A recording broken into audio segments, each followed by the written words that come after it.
और देश को गुमराह करने के लिए वुमेन रिजर्वेशन के नाम से इसको पॉपुलर किया, जबकि रियलिटी ये है कि वुमेन रिजर्वेशन 33% सबसे पहले राजीव गांधी जी ने देश को दिया।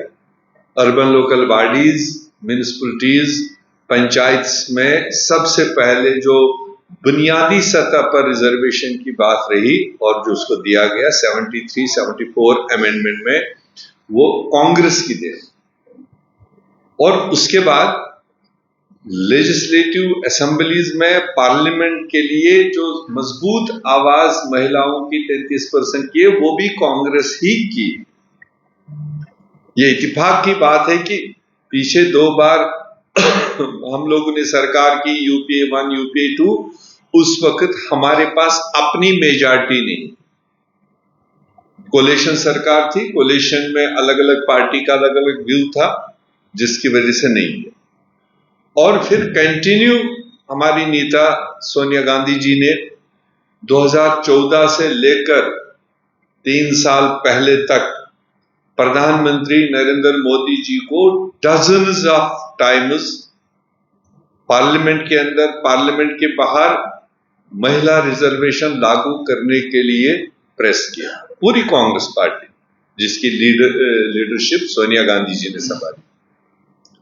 अल्टीमेटली आज से 3 साल पहले स्पेशल पार्लियामेंट सेशन बुलाया गया और जिसमें वुमेन रिजर्वेशन को लेकर के यूनानिमस फैसला, तमाम पॉलिटिकल पार्टीज ने, तमाम लीडर्स ने यूनानिमसली 33% लागू करने का समर्थन किया, पास किया। मगर लागू करने की जो बात थी, उस वक्त भी कांग्रेस पार्टी ने, अगेन सोनिया गांधी जी ने, खरगे जी ने, राहुल जी ने सरकार को प्रेस किया, now you are passing this 33%, we are fully supporting it, but you should implement it in 2024। जो लोकसभा चुनाव पीछे गया, प्रेस किया गया कि स्टार्ट इट। बट उस वक्त गवर्नमेंट ने, और कानून में भी था कि ये रिजर्वेशन लागू करने के लिए first of all we have to complete the census. देश में लेटेस्ट 2011 के बाद का कोई भी सेंसस रिपोर्ट हमारे पास नहीं था, तो इसलिए उसमें प्री रिक्विजिट ये कहा भी गया और वो जरूरी भी था कि पहले देश में सेंसस हो और उस सेंसस के बाद डिलिमिटेशन हो और डिलिमिटेशन के बाद इस 33% रिजर्वेशन को लागू किया जाए। यह कमिटमेंट थी आज से 3 साल पहले, जब हमने कहा लागू करो, ये गवर्नमेंट का जवाब था। अब ये 3 साल के अंदर अभी कुछ बदला ही नहीं, ना सेंसस से भी कोई मतलब पब्लिक फोरम में आया कि सेंसस हुई कब, नई सेंसस का डाटा क्या है, वो अभी आया नहीं। देश की जनता जानती नहीं किसने सेंसस की कब की, और अगर सेंसस का रिकॉर्ड ये कोई बना भी ले तो फिर डिलिमिटेशन, जब तक ट्रांसपेरेंट डिलिमिटेशन नहीं होगा तब तक फिर कानून के मुताबिक ये रिजर्वेशन लगती है। ये दोनों चीजें सरकार का ही जवाब है, सरकार ने ही देश को बताया। मगर आज जब सेंसस क्लियर नहीं हुआ, डिलिमिटेशन नहीं बैठा, तो आज वो फिर एक बार बंगाल के चुनाव के बीचों बीच, तमिलनाडु के चुनाव के बीचों बीच ये 3 दिन का मौका निकाला कि देश का आकर्षण में वुमेन रिजर्वेशन, अगेन धोखा, जो उनका आदत है देश को गुमराह करने का। देश इधर जाना चाहता है तो उनको वहां से मोड़ के कैसे इधर घुमाया जाए।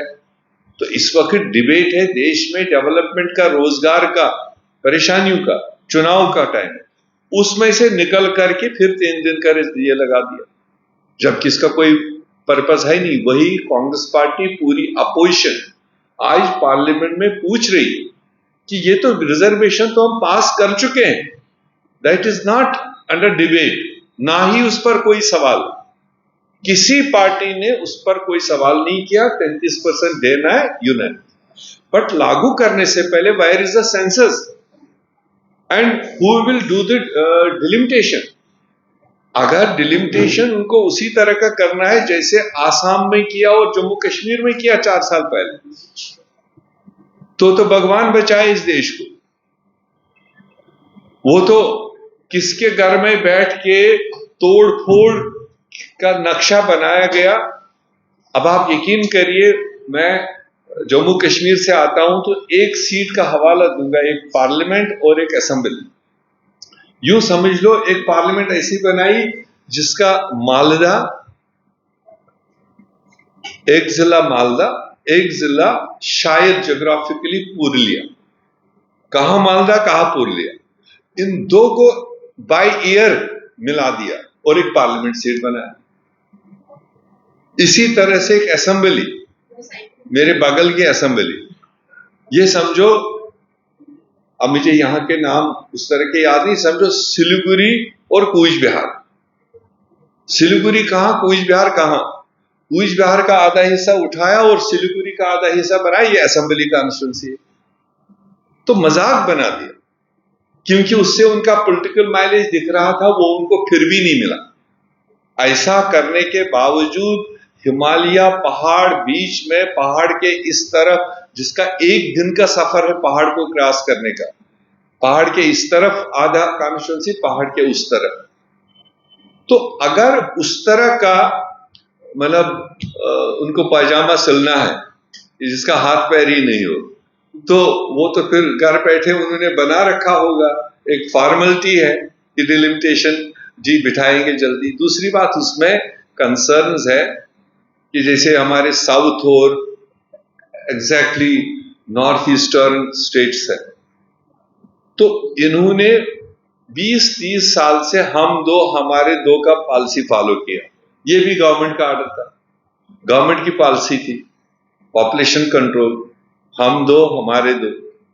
उन्होंने उसका पालन किया, उन्होंने अपनी पॉपुलेशन इंक्रीज नहीं होने दी। अब ये कुछ स्टेट्स हमारे हैं जहां हम दो हमारे 12, तो इधर स्टेट्स में चला हम दो हमारे 12, उन्होंने कंट्रोल किया हम दो और हमारे 2।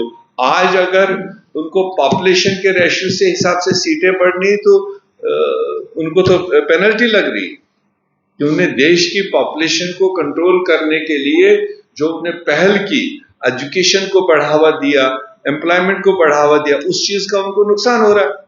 जो हम दो हमारे 12 उनको फायदा होगा।